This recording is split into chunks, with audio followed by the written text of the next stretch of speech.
Bonjour, au-delà des dictionnaires en papier que vous trouvez à la bibliothèque, notamment le dictionnaire médical ASAP et le dictionnaire de la relation et de la communication qui correspondent au bloc de formation du dernier référentiel auxiliaire de puériculture et aide-soignant, vous avez des dictionnaires gratuits en ligne qu'il convient de connaître, comme par exemple Trésor de la langue française, le TLFI, disponible sur la plateforme du Centre national de ressources textuelles et lexicales, le CNRTL. Vous avez également le Dictionnaire de l'Académie française, 9e édition. Ces dictionnaires ont été créés il y a déjà un petit moment. On peut trouver véritablement une perspective historique des mots qu'on va rechercher. Si je mets le mot infirmier dans le trésor de la langue française, donc je suis bien dans le portail lexical et la rubrique lexicographie, je peux avoir des définitions. Alors celles-ci sont surlignées en jaune parce que j'ai cliqué option d'affichage et j'ai mis en jaune les définitions. Mais j'aurais pu mettre en vert les définitions.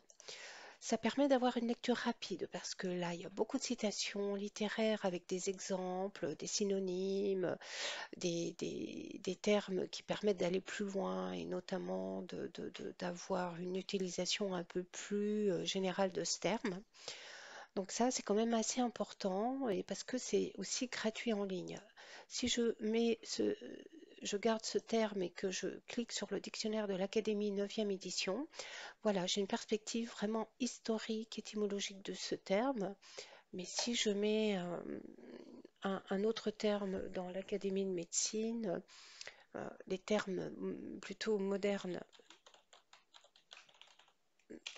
sont plutôt difficiles, mais si je mets la périculture, eh bien voilà, j'ai quand même des informations qui sont intéressantes. Après, je n'ai pas les termes aide-soignants et auxiliaires de périculture parce que ce sont des dictionnaires de langue et qui ont une perspective historique du terme. Si je veux aller dans un dictionnaire qui soit plus moderne, auxiliaire de puériculture, je vais dans le grand dictionnaire terminologique, le GDT, qui est présent dans l'Office québécois de la langue française. Donc c'est un dictionnaire qui est actualisé. Alors, voyez, c'est très intéressant parce qu'il faut bien prendre conscience que si on écrit mal, on ne va pas trouver. Alors là, j'avais mis aide-soignant, donc il avait trouvé, mais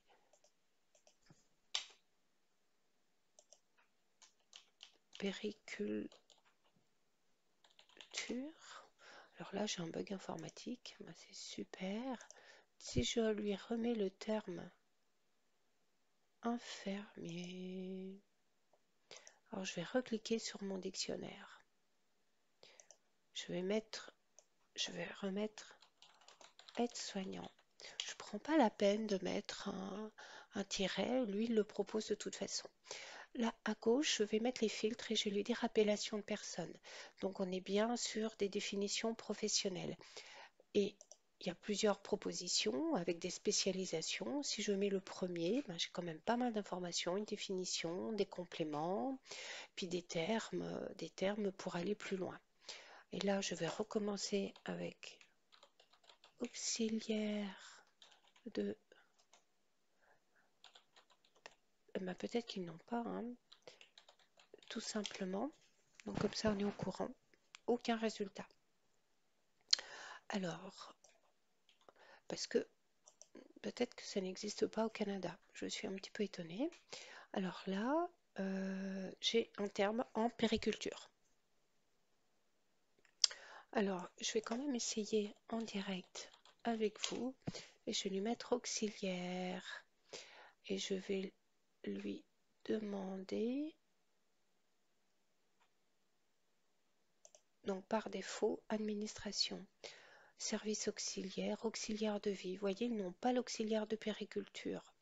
Par contre, si je vais sur le dictionnaire de l'Académie de médecine, qui est aussi gratuit en ligne. Vous avez tous ces liens dans le module, dans la séquence d'apprentissage et dans cette partie dictionnaire que vous avez, j'ai mis tous les liens.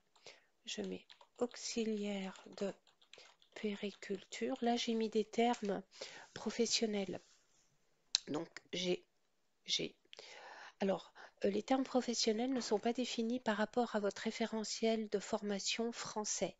C'est des termes qui ont été définis par des linguistes. Et puis là, j'ai aussi aide-soignant. Et là, je le retrouve également. Donc, ces définitions sont quand même intéressantes, gratuites en ligne. Donc, le dictionnaire de l'Académie de médecine et le dictionnaire de l'Office québécois de la langue française, le grand dictionnaire terminologique, sont quand même des dictionnaires gratuits, faciles, indispensables. Vous voyez, là j'ai aide-soignant, soignant. On a des choses voilà, qui peuvent exister au Canada qu'on n'a pas chez nous, mais ça nous permet de voir les concepts comme les congés de compassion. Mais nous, on peut avoir les congés sous forme de répit vis-à-vis de l'aidant, par exemple. Vous voyez, il y a des choses qui diffèrent d'un pays à l'autre. Mais ce qu'on a en français, généralement, on le retrouve dans le grand dictionnaire terminologique. Donc voilà, pour les dictionnaires, je vous invite à les consulter, en plus des dictionnaires que vous avez sur le site 7S Éditions. Donc j'accepte 7S Éditions, où vous avez une rubrique paramédicale. Donc vous avez les applications évidemment, mais on peut retrouver le dictionnaire médical ASAP et le dictionnaire de la relation et de la communication, qui sont des dictionnaires qui correspondent à la terminologie de votre profession en lien avec le référentiel de formation. Vous avez des correcteurs d'orthographe qui vous permettent de relire votre texte en lien avec les règles grammaticales, la conjugaison.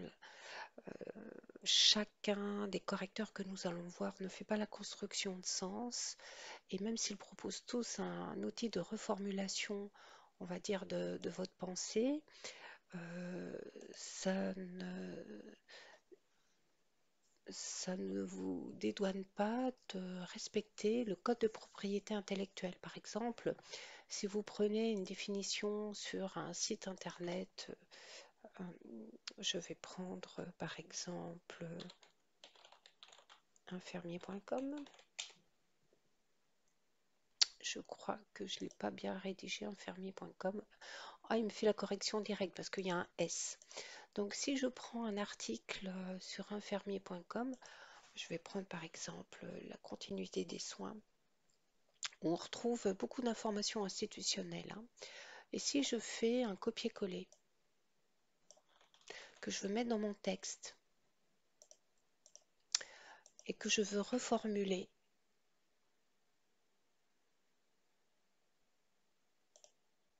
alors quand je clique sur tout ce qui est surligné, on a des propositions de correction. Donc je clique à gauche et là il me propose épidémie au singulier alors que le texte original est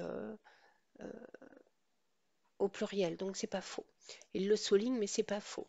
Donc voilà comment on peut utiliser un correcteur d'orthographe, sauf que là attention, j'ai utilisé la fonction reformulation. Si vous reformulez un texte que vous avez copié, il faudra mettre en note de bas de page la ressource originale. Sinon, c'est du plagiat. Alors, n'importe quel texte, donc je vais reprendre mon texte original. Et si je fais une faute volontaire, deux fautes volontaires, il va naturellement rechercher. Alors là, il me dit tout le temps qu'il faut là, en termes de ressources humaines, il me le remet au singulier.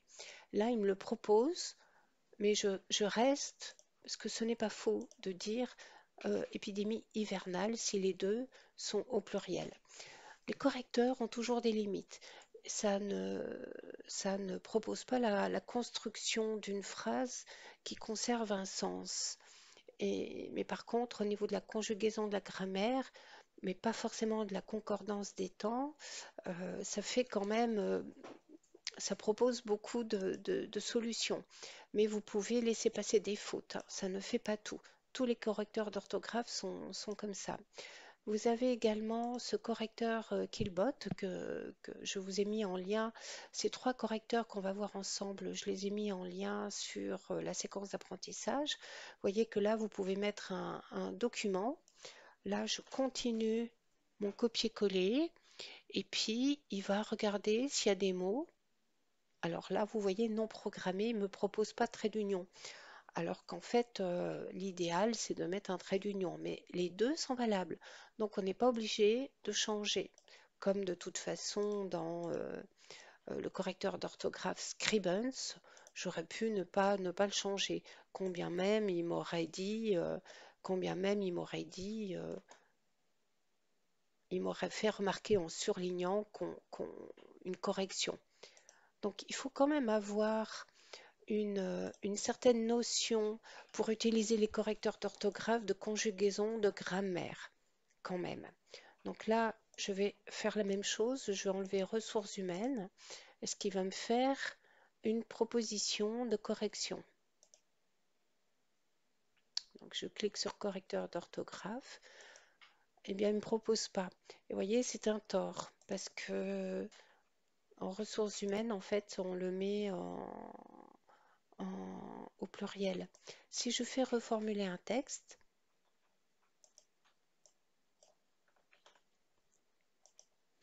donc je vais prendre ma même phrase, il va me proposer une reformulation. Si je veux copier-coller à partir d'une reformulation, je note bien ma source originale qui vient d'infirmier.com. Et en bas de cet article, eh bien, je peux mettre rédaction d'infirmier.com parce que c'est pas un auteur puisque c'est un extrait du bulletin officiel. Donc sur infirmier.com, on peut trouver beaucoup d'articles qui proviennent d'instances institutionnelles. Une instance institutionnelle à connaître, c'est Santé publique France. Oui, je fais une faute volontairement et vous fais la correction tout de suite. Santé publique France, c'est le site à connaître pour les AS, pour les AP, pour les infirmiers. On a des publications, on a des recommandations, on a également la HAS. Donc là, j'ai une connexion Internet un peu longue. La HAS pour avoir des recommandations en santé. Et Santé publique France, on a tout ce qui est santé publique en lien avec l'enfance, avec la gérontologie, avec les maladies chroniques, le handicap, le logement. Donc, Santé publique France est à connaître comme la HAS. Donc, si vous prenez des informations institutionnelles à partir de ces sites et que vous voulez les reformuler, eh bien, il faudra bien passer par les références bibliographiques en note de bas de page avec les sites internet ou une revue ou un livre.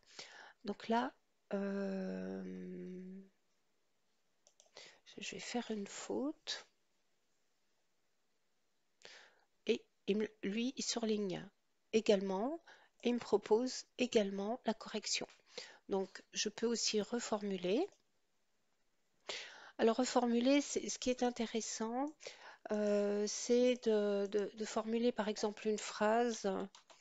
Il semble que les soins soient obligatoires.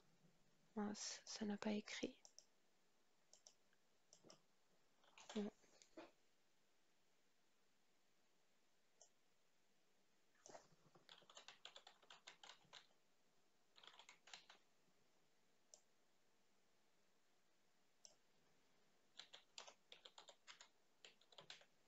Donc là, j'ai dit une phrase que je n'ai pas copié-collé, qui est la mienne. Mais je ne suis pas sûre de bien savoir écrire. Donc, il fait des propositions. La Direction générale de l'offre de soins communique ses suggestions au public. Voilà. Alors, reformuler sa propre pensée, c'est un outil quand même intéressant. Mais si vous faites un copier-coller d'un article que vous reformulez, c'est du plagiat si vous ne mettez pas les sources bibliographiques, c'est-à-dire le site internet de, de l'article que vous avez trouvé.